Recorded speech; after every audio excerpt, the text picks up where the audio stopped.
Hello and welcome to Baragan classes. This is your own teacher Sunil Misra and here I am with an extraordinary and very important chapter of English. आज का जो हमारा English का जो chapter है वो chapter लगभग सभी क्लासेस के लिए जरूरी है। ये चैप्टर जो है 7th से अगर शुरू किया जाए 7th, 8th, 9th, 10th, 11th, 12th even जब हम कॉम्पिटिटिव पढ़ने जाते हैं तो भी जरूरी होता है। ये चैप्टर ज्यादातर इंस्टीट्यूट्स की कोचिंग्स में हम जाते हैं तो ये वो चैप्टर है जहां से हमारी इंग्लिश ग्रामर की पढ़ाई ही शुरू की जाती है। तो मोरल ऑफ द स्टोरी ये है कि आज का जो चैप्टर है, आज का जो हमारा सेशन है वो बहुत ज्यादा इंपॉर्टेंट है सभी क्लास के स्टूडेंट्स के लिए, सभी बच्चों के लिए बहुत ज्यादा इंपॉर्टेंट है। इसलिए आज के इस सेशन को बड़े ही ध्यान से देखना है, समझना है। आप में से कुछ एक स्टूडेंट्स हो सकते हैं जो इस चैप्टर को बनाने में कहीं ना कहीं कुछ गलतियां करते होंगे, तो आई होप कि आज के बाद वो आपकी गलती नहीं होगी। तो बिना कोई और समय गवाए आइए हम शुरू करते हैं आज का सेशन बाय बरागन क्लासेस। तो देखिए आज का जो हमारा चैप्टर है उसका नाम है वॉइस। आप लोग बहुत बार सुने होंगे, समझे होंगे। इवन हम ही वॉइस का जो है ट्रांसलेशन वाले सेक्शन का भी एक हमारा वीडियो पहले ही अपलोडेड है। अगर आप पहली बार हमारे चैनल पे विजिट हुए हैं तो सबसे पहले आप जाकर के उस वीडियो को देख लीजिए, क्योंकि वहां पे ट्रांसलेशन को हम किस तरह से वॉइस में बनाते हैं हमने उस चैप्टर में, उस सेक्शन में, उस सेशन में हमने वो सिखाया है। और आज जो हमारा है वो ग्रामर सेशन का है, यानी ये एक ऐसा चैप्टर है इंग्लिश का जो कि ट्रांसलेशन के तौर पे भी यूज किया जाता है और ग्रामर में तो बनाया ही बनाया जाता है। तो आज हम ग्रामर के तौर पे इसको सीखने की कोशिश करेंगे। वॉइस हिंदी आप सभी को शायद पता हो, इसको हिंदी में वाच्य कहते हैं। अगर हम पूरे वॉइस की बात करें तो वॉइस हमारा दो होता है, एक हमारा होता है एक्टिव और दूसरा हमारा होता है पैसिव। ठीक है, एक्टिव क्या है? एक्टिव का परिभाषा होता है a verb is said to be in the active voice when its form shows that the person or thing denoted by the subject does something। यानी जब वर्ब के फॉर्म से हमें यह पता चले कि सब्जेक्ट कोई काम करता है या ऑब्जेक्ट कोई काम कर रहा है या कोई काम का प्रभाव पड़ रहा है तो हम उसको एक्टिव में मानते हैं। लेकिन पैसिव में जो है उसके पर यानी सब्जेक्ट पर काम का क्या प्रभाव पड़ रहा है उसको हम लोग पैसिव कहते हैं। In English if you talk about the verb is said to be in the passive voice when its form shows that something is done to the person. यहां पे क्या है? By the subject does something, और यहां पे क्या है? Done to the person, okay, और thing denoted by the subject. यानी अगर सीधे से शब्दों में अगर इसको हम समझा जाए, एक एग्जांपल के तौर पे समझने की कोशिश की जाए तो आई ईट ए मैंगो, इसको हम लोग एक्टिव में मानेंगे। ठीक है, क्योंकि यहां पे आई जो हमारा है, सब्जेक्ट जो हमारा है वो कोई काम कर रहा है। वो काम क्या है कि आई जो है एक मैंगो को खा रहा है। अगर हम इसके पैसिव को बात करते हैं तो हमारा पैसिव इसका हो जाएगा a mango is eaten by me. यानी यहां पर जो आम खाया गया वो मी के द्वारा किया गया है, यानी मी पर इसका प्रभाव पड़ रहा है कि उसने इस आम को खाया। तो अर्थ निकालेंगे तो एक है लेकिन कहने का तरीका अलग है। यही दोनों तरीकाओं को हम इस पैसिव वॉइस के चैप्टर में, इस वॉइस के चैप्टर में हम सीखेंगे। अगर एक लाइन में समझने के लिए बोला जाए तो सीधा सेंटेंस हमारा एक्टिव होता है, जैसे मैं एक आम खाता, और उसी सेंस को बदल करके उसी को दूसरे तरीके से कहना कि एक आम मेरे द्वारा खाया जाता है, वह पैसिव कहलाता है। तो सिर्फ यहां पे हमको इतना समझना है। तो जनरली हम लोग एक्टिव और पैसिव में क्या करते हैं भाई? तो एक से दूसरे में ट्रांसफॉर्म करते हैं, यानी हम बदलते हैं। और ये जो हमारा बदलाव होता है वो जनरली दो तरीके से किया जाता है। जनरली दो तरीके से किया जाता है। पहला जो हमारा तरीका होता है वो टेंस बेस्ड होता है, दूसरा जो हमारा तरीका होता है वो स्पेशल रूल्स बेस्ड होता है। अगर हम टेंस बेस्ड की बात करें, ठीक है, अगर हम टेंस बेस्ड की बात करें तो टेंस टोटल कितने होते हैं? हमारे टेंस चैप्टर आप पढ़े हैं, ये पहले भी पढ़े होंगे। और यहाँ पे फिर बता दें, अगर आप टेंस नहीं पढ़े हैं तो उसके लिए भी कोई दिक्कत नहीं है, हमारा जो लिंक आपके डिस्क्रिप्शन में दिया हुआ है, आप हमारे चैनल पे जाकर के, अभी आप ऑलरेडी चैनल में हैं, तो आप टेंस चैप्टर जो है आप पूरा देख लीजिए, क्योंकि tense is the heart of English, ताकि आपको समझने में कोई दिक्कत ना हो। तो टेंस टोटल कितने होते हैं बाबू? तो टेंस होता है टोटल 12। तो क्या 12 का पैसिव बनेगा? नहीं बनेगा। पैसिव जो है हमारा सिर्फ कितने का बनेगा? तो 7 का बनेगा। टेंस बेस्ड है, लेकिन ये मात्र 7 का ही पैसिव बनेगा। कौन कौन से 7 होंगे? 3 होगा प्रेजेंट का, 3 होगा पास्ट का और 1 होगा फ्यूचर का। इसके अलावा हमारे पैसिव में ट्रांसफॉर्मेशन के लिए कुछ स्पेशल रूल्स भी होते हैं, हम जिस पे भी चर्चा करेंगे। लेकिन चूंकि सबसे पहला हमारा टेंस होता है, इसलिए अभी हम आज के इस क्लास में टेंस बेस्ड पैसिव का प्रैक्टिस करेंगे। आपको ध्यान से देखना है और ये आप पूरा चैप्टर समझ जाएंगे। लेकिन ताकि आप अच्छे तरह से समझ सकें, इसको अच्छे तरह से समझने के लिए you will have to do one thing, that you will have to watch this video till the end। हमारा जो टेंस का जो पहला चैप्टर होता है वो हमारा है प्रेजेंट इंडेफिनिट। ठीक है, प्रेजेंट इंडेफिनिट के फॉर्मूला क्या होंगे जिसपे हम पैसिव को ट्रांसफॉर्म करेंगे? ऑब्जेक्ट प्लस, अब कहिए कि ये ऑब्जेक्ट क्यों लिख रहे हैं? क्योंकि यहां पे सब्जेक्ट ही हमारा ऑब्जेक्ट के रूप में आता है। तो object plus is am are plus verb 3 plus by plus subject. Verb 3 already we have discussed that a passive always takes the third form of verb, so that's why here we will also put the third form of verb। अब यहां पे हम एक example लेंगे, I write a letter. तो यहां पे क्या है हमारा? आई क्या है? सब्जेक्ट है। ध्यान से समझेंगे, आई क्या है? सब्जेक्ट है। ए लेटर क्या है? ऑब्जेक्ट है। राइट क्या है? वर्ब है। Formula is in front of you. यहां पे एक चीज और ध्यान में रखने वाली बात है, सिंपल सा, कि ओरिजिनल फॉर्म में नहीं आता है पैसिव में। I will convert into me, we का हो जाएगा अस, दे का हो जाएगा देम, ही का हो जाएगा हिम, सी का हो जाएगा हर, यू रहेगा सेम, और कोई भी नेम जो होगा वो भी नेम ही रहेगा। चलिए आइए अब इसको फॉर्मूला पे हम लोग बनाते हैं। तो क्या हो जाएगा?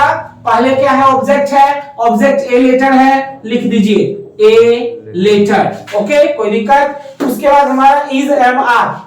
तो ए लेटर के साथ क्या लगेगा? एम तो लग नहीं सकता है, आर लग नहीं सकता है क्योंकि ये सिंगुलर नंबर है, सो दैट्स व्हाई बचा is. A letter is verb 3। Verb क्या है? राइट है, राइट का वर्ब 3 रिटन होता है, लिख दीजिए a letter is written by. कहीं कोई तकलीफ नहीं, अपना मन से एकदम लगा दीजिए हर जगह। लास्ट में क्या है भैया? सब्जेक्ट है। सब्जेक्ट क्या है? आई है। आई का क्या होगा? मी होगा। आई का मी होगा तो बाय मी, यानी a letter is written by me. चलिए दूसरा टेंस हम लोग देखते हैं। दूसरा टेंस हमारा है present imperfect. Okay, present imperfect tense, जिसको प्रेजेंट कंटीन्यूअस टेंस भी कहते हैं। इसका फॉर्मूला क्या होगा बाबू? इसका फॉर्मूला हो जाएगा object plus is am are plus being plus verb 3 plus by plus subject. Example लीजिए, ठीक है? I am teaching you. I subject, am क्या है? एक्सुलरी वर्ब है। टीचिंग क्या है? वर्ब है। यू क्या है? ऑब्जेक्ट है। फॉर्मूला सामने है, बना देंगे ऑब्जेक्ट यू, यू के साथ आर। बीइंग है, कंटीन्यूअस के सभी के साथ लगेगा बीइंग, लगा देना है, कोई तकलीफ वाली बात नहीं। वर्ब 3 है, टीचिंग का वर्ब 3 क्या होगा? टाउट होगा। बाय है, लगा दिए। लास्ट में क्या है? सब्जेक्ट आई है, आई का क्या हो जाएगा? मी हो जाएगा। I hope you will not have the problem with in this 2 lesions of passive voice. आपके ग्रामर का जो वॉइस सेक्शन है उसमें बहुत सारे प्रैक्टिस सेशंस दिए हुए हैं। तो करना क्या है? You will have to solve that. बनाएंगे तभी आप सीख पाएंगे, नहीं तो अभी आपको बताया एक बार में समझ में आ गया। लेकिन जब तक आप इसमें प्रैक्टिस नहीं करेंगे, you will not be the master of that and you have not to learn only, you have to be the master of any chapter. Understand? चलिए आगे देखते हैं। And the third chapter is present perfect tense. Okay, present perfect tense का formula क्या होगा भाई? तो इसका फॉर्मूला हो जाएगा ऑब्जेक्ट प्लस हैव या has plus been plus verb 3 plus by plus subject. Formula आपको याद रखना होगा, क्योंकि फॉर्मूला अगर याद नहीं होगा तो आप बना नहीं सकते। जस्ट एज अ मैथमेटिक्स आपको फॉर्मूला हर हाल में याद रखना होगा। अब इसका एक एग्जांपल लेते हैं। I have taut the children. Subject verb object, ये तो हमारा एक जोड़ी वर्ब है। चलो छोड़िए, अब आ जाइए फॉर्मूला पे। पहले क्या बोलता है? ऑब्जेक्ट बोलता है। ऑब्जेक्ट क्या है? The children. Okay, the children. The children के साथ हैव लगेगा या हैज लगेगा? ऑब्वियसली हैव लगेगा, क्योंकि हैज हमारा किसके साथ लगता है? थर्ड पर्सन सिंगुलर नंबर, यानी ही, सी, इट और कोई भी सिंगल नेम, और ये उस कैटेगरी से बाहर है। इसलिए द चिल्ड्रन हैव बीन सभी के साथ लगेगा, आइदर हैज और हैव बीन। यहां पे वर्ब 3 हमको खोजने की भी जरूरत नहीं, क्योंकि वर्ब 3 ऑलरेडी लगा हुआ रहेगा। टाउट दे देंगे। बाय सबके साथ लगेगा, लगा देंगे। आई है, आई का क्या हो जाएगा? मी है। बहुत सिंपल चैप्टर है, लेकिन फॉर्मूला अगर आपको याद हो तो। नेक्स्ट हमारा जो टॉपिक होगा, पॉइंट होगा, प्रेजेंट परफेक्ट कंटिन्यूअस नहीं बनता है, तो हमारा अगला जो हो जाएगा वो पास्ट इंडेफिनिट हो जाएगा। Past indefinite. हम इसको एक्टिव में कौन सा फॉर्मूला बनाते हैं? Subject plus verb two plus object. अगर टेंस नहीं पढ़े हैं तो पहले जाकर के आप टेंस वाला वीडियोस भी देख करके सीख लीजिए। That is also so important for you all. तो पास्ट इंडेफिनिट, इसका फॉर्मूला हमारा क्या होता है? इसका फॉर्मूला होगा ऑब्जेक्ट प्लस वाज या were plus verb 3 plus by plus subject. अब इसका एक एग्जांपल लेंगे। क्या लेंगे?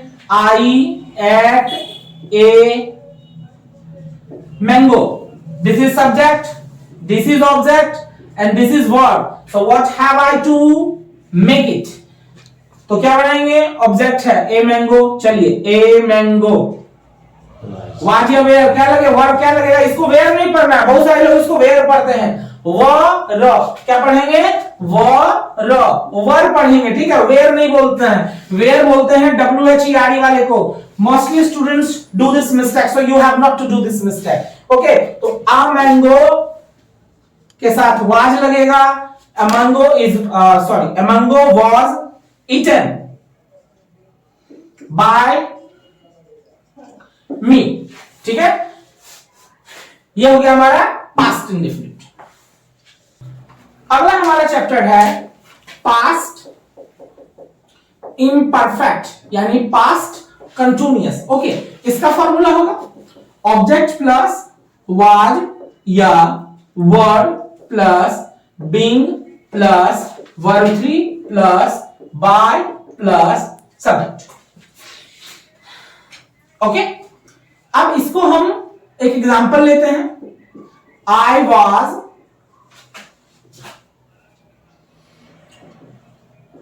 Teaching you. चलिए छोटा आई क्या है?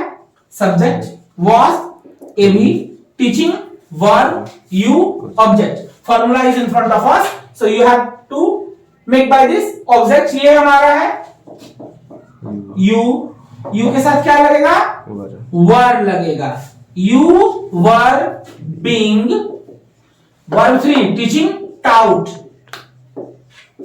Bye me. प्रैक्टिस की जरूरत है, जितना ज्यादा आप प्रैक्टिस करेंगे उतना ज्यादा आपको सही होगा। पास्ट इम्परफेक्ट के बाद हमारा कौन सा टेंस होगा? Past perfect. ये हमारा अगला चैप्टर है। तो पास्ट परफेक्ट का फॉर्मूला क्या होगा? Object plus had plus been plus verb 3 plus by plus subject. Okay, I had done this work. Example, I had done this work. अब इसको बनाएंगे हम लोग। दिस वर्क हमारा ऑब्जेक्ट है, तो दिस वर्क से शुरू करेंगे। This work had been done, already done लगा हुआ है, हैड के साथ बीन लगा देंगे, बाय मी। ठीक है, तो ये हमारा यहां पे पास्ट आके खत्म होता है। एक हमारा फ्यूचर का है, फ्यूचर बेस्ड हमारा एक है। चलिए इसको अगले में देखते हैं। टेंस का हमारा जो लास्ट पॉइंट है, जो चैप्टर है, वो हमारा है फ्यूचर इंडेफिनिट टेंस।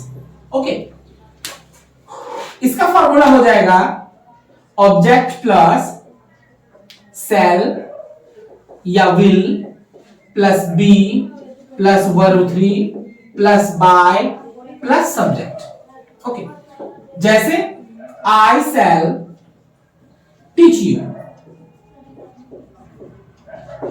ठीक है, I shall teach you Hindi क्या होगा इसका?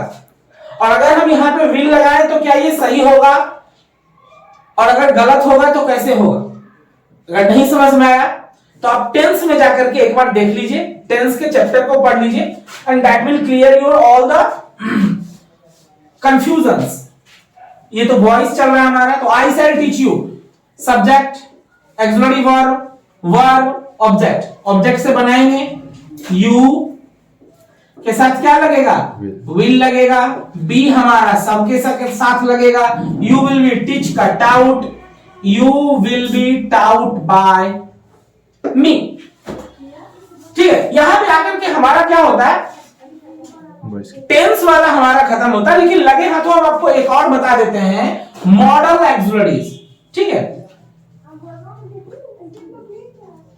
मॉडल ऑक्सिलरी भी हम आपको बता देते हैं। मॉडल ऑक्सिलरी किसको कहते हैं? मॉडल ऑक्सिलरी का भी चैप्टर हम पढ़ा चुके हैं। अगर आप नहीं पढ़े हैं तो वो जाकर के फिर आप देख लीजिए, वीडियो को पढ़ लीजिए, समझ लीजिए।